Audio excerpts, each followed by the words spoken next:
Binibining Carmena. Bago tayo magsimula, tayo muna ay manalangin. Mahal na Diyos, salamat po sa araw na ito at sa pagkakataong matuto ng mga bagong bagay. Tulungan kaming makinig ng mabuti sa aming guro, maging mabait at matulungin sa isa't isa. Amen. Bago tayo magsimula, nais ko munang ipaalam sa inyo ang ating mga alitutunin. Una, tratuhin ng mabuti ang iba at gumamit ng mabubuting salita. Pangalawa, makinig sa guro, tainga bukas at bibig sarado. Pangatlo, itaas ang kamay kung gusto mong magsalita. 4. Pumasok sa paaralan sa oras at handang lumahok araw-araw. Panglima, sundin ang mga direksyon, panatilihin ang mga kamay, paa at mga bagay sa iyong sarili. Ngayon, tayo muna ay magbabalik-aral. Mayroon ako ditong 5 bayong. Sa loob ng bayong ay mayroong mga larawan. Ang iyong gagawin ay tukoy ninyo kung sino-sino ang nasa larawan. Piliin ang titik ng tamang sagot. Unang bayong. Sino ang nasa larawan? A. Ballerina. B. Pulubi. C. Lumpo. Ang sagot ay C. Lumpo. Mahusay mga bata. Dalawang bayong. A. Ibuli. B. Aita. C. Mangyan. Ang sagot ay B. Aita. Mga bata. Magaling mga bata. Pangatlong bayong. A. Babaeng kulay. B. Lalaking bulat. C. Lalaking bingi. Ang sagot ay B. Lalaking bulag. Mahusay mga bata. Sa pang-apat na bayong. A. Matandang lalaki. A. Matandang lalaki. B. Batang lalaki. C. Batang babae. Sagot. A. Matandang lalaki. Mahusay mga bata. Tayo naman ay dadako ngayon sa pang-5 bayong. A. Mayor. B. Pulubi. C. Doktor. Ang sagot ay B. Pulubi. Mahusay mga bata. At ngayon, meron akong ipapakitang mga larawan. Ang gagawin nyo lang ay tutukoy ninyo kung ano ang ipinapakita ng nasa larawan. At pagkatapos, ay meron akong mga katanungan na kailangan ninyong sagutin. Unang tanong, tungkol saan ang larawang ipinapakita? Mahusay!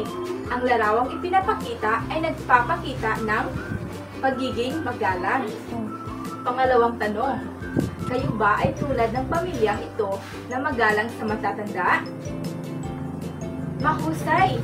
Kailangan natin igalang ang mga nakakatanda sa atin. Tatlong tanong, bakit mahalaga na maging magalang sa kapwa? Go. Pangatlong tanong, bakit mahalaga na maging magalang sa kapwa? Mahusay! Mahalaga na maging magalang sa kapwa dahil ito ang kinauugalian nating mga Pilipino. Base sa ating gawain na ginawa kanina, ano sa tingin nyo ang ating tatalakayin ngayong araw? Mahusay! Ang tatalakayin natin ngayong araw ay tungkol sa pagiging magalang. Bago ang lahat, ito ang ating layunin. Sa pagtatapos ng aralin, ang mga mag-aaral ay inaasahang natutukoy ang mga pananalitang nagpapakita ng paggalang sa kapwa. Ngayon, dadako naman tayo sa ating bagong gawain na isang maikling dialogo tungkol sa piyesta sa Barangay Sentral na isinulat ni Cesar. Makinig ng mabuti sapagkat pagkatapos nito ay meron akong mga katanungan.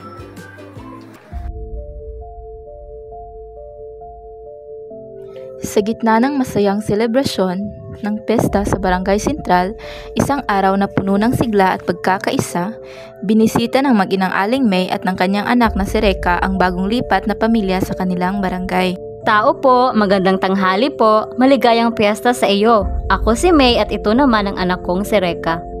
Magandang tanghali rin sa inyo. Maligayang piyesta rin. Ako naman si Lorna at ito naman ang aking anak na si Chari. Ikinagagalak namin kayong makilala. Tuloy po kayo sa aming munting bahay. Maraming salamat. Kumusta naman kayo dito sa bago ninyong bahay? Sana magustuhan ninyo ang pagtira rito sa ating barangay. Para sa inyo itong dala naming ulam. Naku, maraming salamat. Tiyak na magugustuhan ito ni Chari. Inay, maaari po ba akong maglaro sa labas? Oo, sige anak. Isama mo si Chari. Ipakilala mo na rin siya sa inyong mga kaibigan. Tara na, Chari, pakilala kita sa aking mga kaibigan. Sige, tara na. Paalam po, nanay. Mag-iingat kayo mga anak. Opo, nanay. At masayang lumabas ng bahay ang dalawang bata upang maglaro. Nagpatuloy naman sa pagkikwentuhan sina Aling May at Aling Lorna.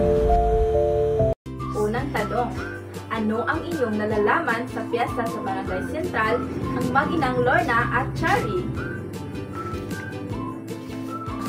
Mahusay, ang mag-inang Lorna at Chari ay bagong lipat sa Barangay Sentral.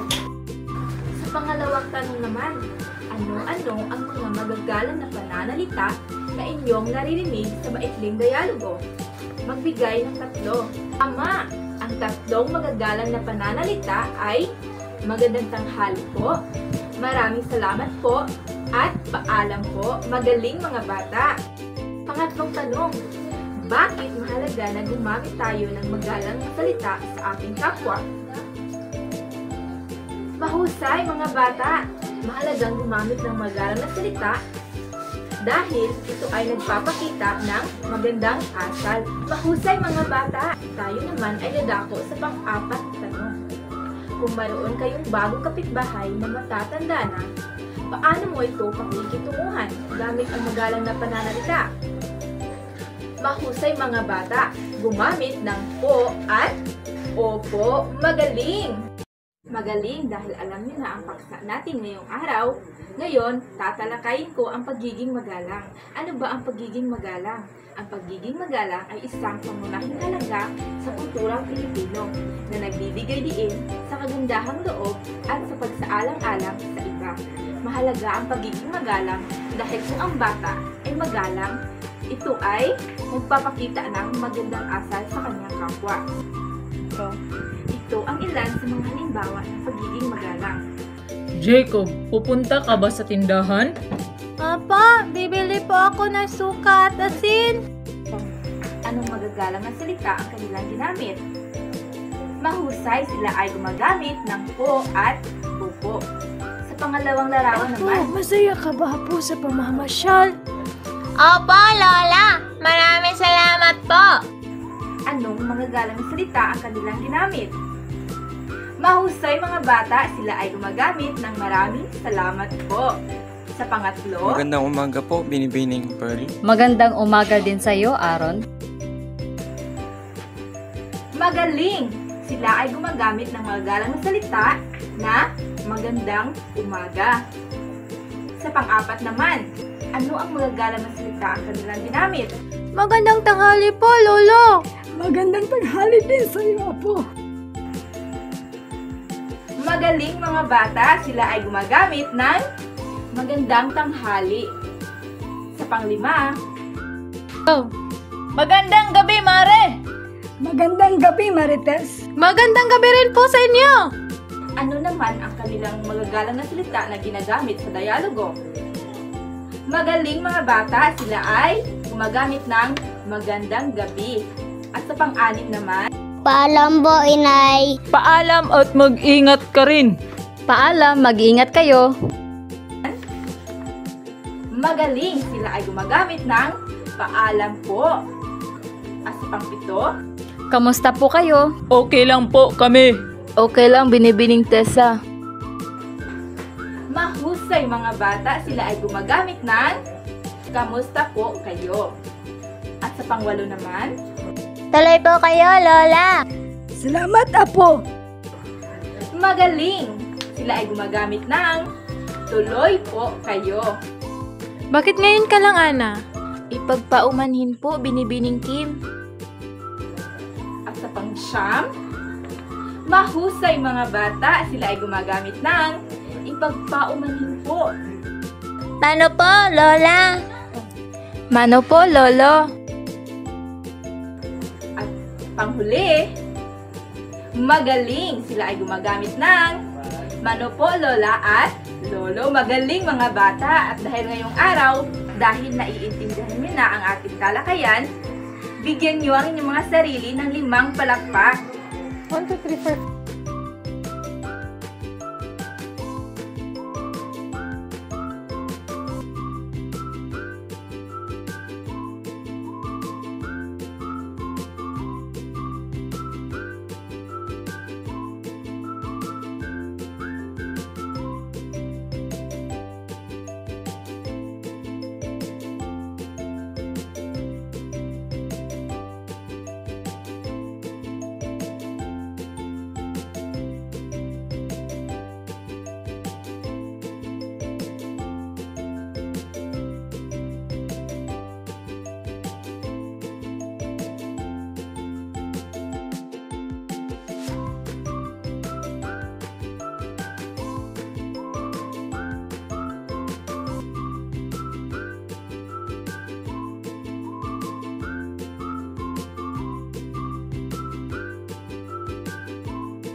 Para sa unang pangkat, isadula ang iba't ibang pananalitang nagpapakita ng paggalang sa kapwa.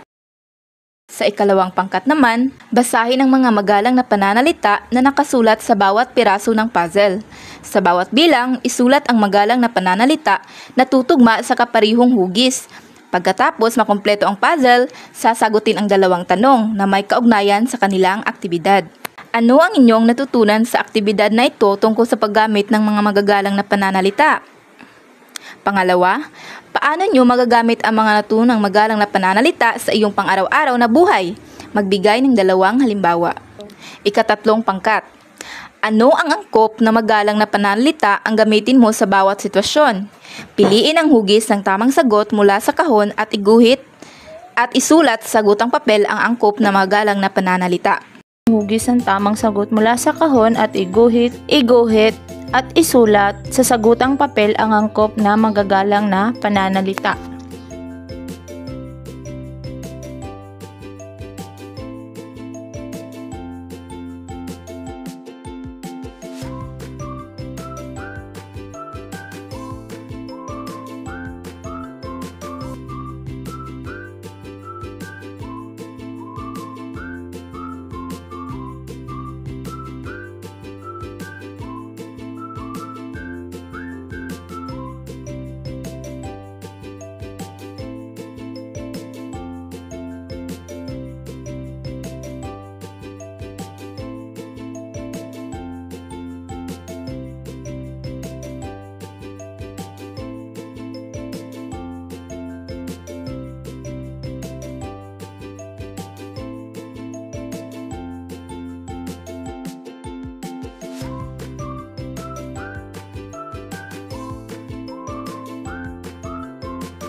siya letter A. Tagaan ko regalo. Maraming salamat po. Ngayon, tayo naman ay dadako sa ating panibagong gawain. Ang gagawin nyo lang ay pumili kayo ng larawan na nagpapakita ng magalang na pananalita. Ngayon, para mas maunawanin pa ang ating paksa, ay mayroon ulit tayong gawain. Mayroon ditong mga sitwasyon at ang gagawin nyo lang ay sasabihin ninyo kung ano ang magalang na pananalita ang gagamitin sa bawat sitwasyon. Sa unang katanungan, napakan mo ang paa ng iyong kamag-aral. Ano ang iyong sasabihin? Magaling mga bata, ang dapat sabihin ay pasensya na po. Sa pangalawa, nakasalubong mo ang iyong guro sa tanghalian. Ano ang iyong sasabihin? At paano mo ipapakita ang pagiging magalang? Mahusay mga bata, ang dapat sabihin ay magandang tanghali po, guro.